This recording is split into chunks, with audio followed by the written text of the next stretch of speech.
Bem, pessoal, mistura de cerveja e energético pode ser fatal. Eu vou explicar para vocês que eu tive um caso recente de um paciente que ele suspeitava de ter sido a cerveja e o energético que levou ele a ter um quadro grave, chegou a ter uma isquemia. E eu vou explicar para vocês por que esse tema é tão relevante. Estou fazendo aqui para vocês. Em primeiro lugar, os energéticos, né, eles são autorizados, você consegue comprar no supermercado, né? A princípio, assim como a bebida alcoólica, a cerveja, né? Só que tem alguns detalhes, né? Em primeiro lugar, é o seguinte, apesar de ser duas bebidas que estão aí autorizadas, elas têm os seus riscos, né? Em especial quando a gente fala da quantidade do consumo, dificilmente alguém pegando uma latinha de cerveja, alguém pegando uma latinha de energético e tomando, ele vai ter algum tipo de problema. Tem duas questões aí que é pouquíssimo falado, que é o seguinte, normalmente os jovens nas baladas, nas festas, eles misturam cerveja com energético e muitas vezes ainda misturam outras substâncias. E o terceiro detalhe que é muito importante, né? Qual quantidade ele está consumindo, né?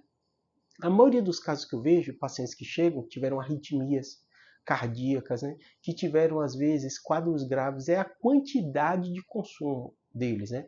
Muitos desses pacientes tomam energético um atrás do outro, 4, 5, numa noite, né?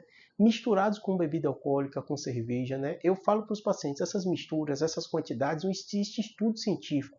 Quando uma bebida é autorizada, né, para um consumo médio, moderado, e não para uma quantidade tão intensa, né? Além disso, um risco que eu vejo muito frequente desses pacientes e que eu sempre pergunto é assim, só tinha isso na bebida?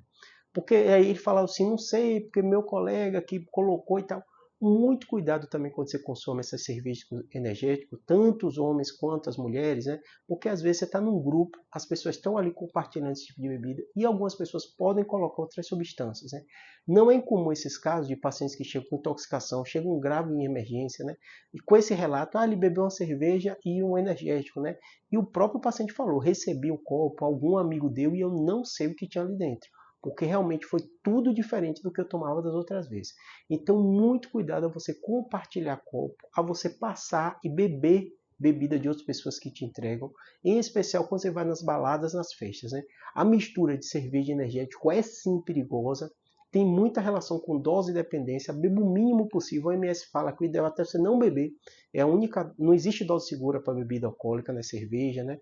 Mas se você for beber, o mínimo possível. Se for misturar, o ideal é não misturar, mas se for misturar, misture o mínimo possível e nunca beba em copo ou bebida oferecida por outras pessoas, porque você não sabe o que está ali dentro. É a coisa mais simples, mais comum e mais fácil as pessoas acabar misturando outras drogas no seu corpo.